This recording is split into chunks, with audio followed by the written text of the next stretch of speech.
I'm here with Scott Pulsipher, president of Western Governors University. Scott, thank you for joining me. Oh, it's always a pleasure, Ramona. I love what you guys do there because the thing I like the best about WGU is it's open to everybody. Tell everybody kind of the model of what your learning, methodology is. Yeah, it starts probably with a very simple truth. I want to say it even that way. That is a truth, which is there is inherent worth in every individual. And that we believe and know that, in fact, if given the opportunity, each one has something big to contribute. The other thing that we know is that everyone has the innate capacity for learning. It doesn't mean that we learn the same way or that we go at the same pace as everything else. But I think we know that every individual can learn. That's probably one of the things that makes us most human, is our ability to reason and learn and develop. We apply that by just simply recognizing that it says, well, if in fact everyone can learn and everyone has the opportunity to contribute, how do we make these pathways as accessible and affordable and traversable for every individual? And I think the other key assumption is that rather than trying to admit those that we think are going to do really, really well in our standardized model, we try to flip that around and say, how do we adapt to serve every individual? So it almost feels like to that one student, like the whole of the university, the whole of WGU was designed exclusively for them. That's a very different approach than most traditional higher education, where they can focus on those admissions criteria and who are the individuals we're looking for to fill out the class, to assume that we're going to get the best of the best. We kind of reject all that notion and say, actually, isn't everyone top talent? Doesn't everyone have the capacity to develop and grow? Are we going to grow in different and complementary ways? Absolutely. But that's an approach to say our institution was designed to help you be successful. And we're going to do that for each individual and then try to do it hundreds of thousands of times. So you're meeting the learner where they're at and where their needs are. Oh, yeah, absolutely. I think the idea of personalized or individualized is often the way I like to say it, because individualized is we're trying to make it highly probable that every one of you are going to be able to complete the education credential that you came to acquire from WGU. And when you do that, that's going to be the first step on your path to living a self-determined life. I like that you make that connection, that it's not just about getting that piece of paper or that piece of data now on your computer that says right. you graduated. Yeah. Right. But it's a step toward an economic mobility, a step toward a goal for your career. Yeah. And that may be even another contrast with our thinking around education and its purpose and design, is that we see education as a means to an end. It's also captured in our mission statement to change lives for the better by creating pathways to opportunity. And so if our whole mission is to activate talent into opportunity, then you see the design of education as a means by which individuals can acquire their knowledge, skill, and ability to advance their life. It's not for a hobby. It's not for personal interest. So there's plenty of options out there for people to do that. Our value proposition is, how do we help you attain the opportunity that education is the pathway for? And so when you design that way, you also measure our success differently. We think about student progress, pace, persistence towards completing the credential, but we also obsess about, now having completed that credential, did you actually achieve the opportunity? Was that economically valuable? Are you engaged in your world of work? We look at all those graduate outcomes and ensuring that the value proposition is opportunity was now made possible by having traversed the education credential at WGU. And so personalizing learning means that regardless of who you are and your background and your disposition or even your aspirations, we're trying to ensure that we have an equal probability of success regardless of who you are. And even before the pandemic, you were online too. So you don't have to be there in Utah to take these courses. So if I say, oh, good idea, WGU's for me, how's that learning plan put into place? Yeah, it really does start with even just discovering that WGU has options out there for you. So I like to talk about a simple flow of that. What is it that you want to do? So what vocational identity do you have? How do you see yourself contributing to the world? Once you have that idea, then you're narrowing down to all right, which of the programs that WGU offers are right for you, given what you want to do? And then the question is where should you start? So not every student should start at the same trailhead, if you will. Not every individual should go at the same pace. It's how do we start understanding like your persona, your approach to learning, your prior learning experience, the credits you already have, all those things, like what job do you currently do, to say, all right, we're now going to present to you a personalized, trail, if you will, or a pathway again, to say, this is going to likely increase your probability of success. And then there's, of course, the question, when do you want to start? How do you want to pay for it? That's true. But then you start. So much now is actually, all right, we understood what we could from what you came to us with, but now it's all about observing what you're doing and how do you engage with different content, how you're interacting with your instructors, what kind of challenges you have in life that are disrupting or changing your approach to your education. We're adapting in all of that real time based upon all that interaction and those observations, et cetera. And the whole point is to provide not only technology-enabled recommendations as to what's your next best step, but also having all of the mentorship that comes from your instructors and your program mentor. By the way, that's a good reminder. The program mentor is someone who's with you from the day you start your program until the day you graduate. Their job isn't to just augment your instruction and your learning, but to also help you deal with all the challenges, disruptions, offsets that you may have, et cetera. And that mentor has still been a huge contributor. It's like a bit of our secret sauce into helping our students complete at a much higher rate than they might otherwise. And so that's how we're utilizing all of this. What are you coming to us with? What can we learn about you? What approach do you have? But then also really interpreting all the behaviors you have while you're engaged with us, so we can present to you the best recommendations as to what would be your right next step. That's how we think about it. And as technology, the world of work change, AI, all of this stuff that comes into play on a daily basis, how do you adapt at WGU? Yeah. You probably hit on two key things in that question to begin with. One is how are we always adapting and advancing the curriculum to be relevant to the world of work.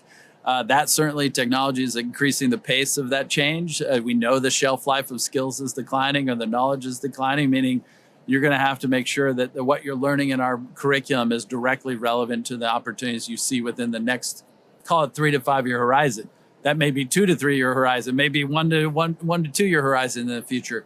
We're always leveraging our engagements with our advisory, our employer networks. We have over 250 employers, so that we're always ingesting that workforce data back into the design and development of our curriculum. I think one of the key things that our students rely upon us is for the relevancy of what they've learned to the jobs they want to pursue. The second key thing is that we are trying to ensure that we're leveraging the best and greatest technology, latest technology. AI is certainly one of those. It is a tool that will dramatically increase our ability to personalize and individualize that learning and the journey through it. It will certainly increase our ability to at pace develop the curriculum. It's ensuring that we're leveraging the technology to be more relevant, more timely, more personal, and ultimately more efficient, and therefore lower costs for our students as well. Technology is a really powerful tool. It certainly has been a key ingredient for our ability to implement the innovation that we've been dreaming up, is how do we leverage technology to implement that innovation. And you just are announcing a new partnership with Social Finance. Tell me about that program. Yeah, we're really excited about our new partnership with Social Finance. Social Finance, you may know, has had a long history in providing really focused financial models and funding models to support the activation of talent from all those underrepresented communities, that we need more and more of that talent into the workforce. And this is an opportunity for WGU, a large nationally scaled provider of very workforce relevant credentials and pathways. And this is the one that was particularly focused on health, nursing in particular, that even right now there's estimated 35 to 40,000 nursing vacancies exist across the country. We know that number is going to keep growing, by the way, because of the aging population and the higher demand for the healthcare services that are needed. And so here, WGU, as a nationally scaled provider of nursing programs, that we're the institution that operates in the most states for pre-licensure nursing programs. We're now in over 20 different states. This allows us to leverage that scale to solve a strategic workforce gap that exists in healthcare. Hospitals, health systems, community health centers that need those qualified individuals. Here is a talent provider now that can do that with a high degree of relevancy, really high pass rates. Second key thing in that is not just the strategic workforce, but the diversification of that workforce. WGU has that track record of activating these underrepresented populations, whether they're rural communities, underrepresented races or ethnicities, low-income households. this is also helping that workforce represent the communities that they're serving. The third key thing with social finance and partnership is that we can design a funding model that's actually adding economic benefit to all the parties involved.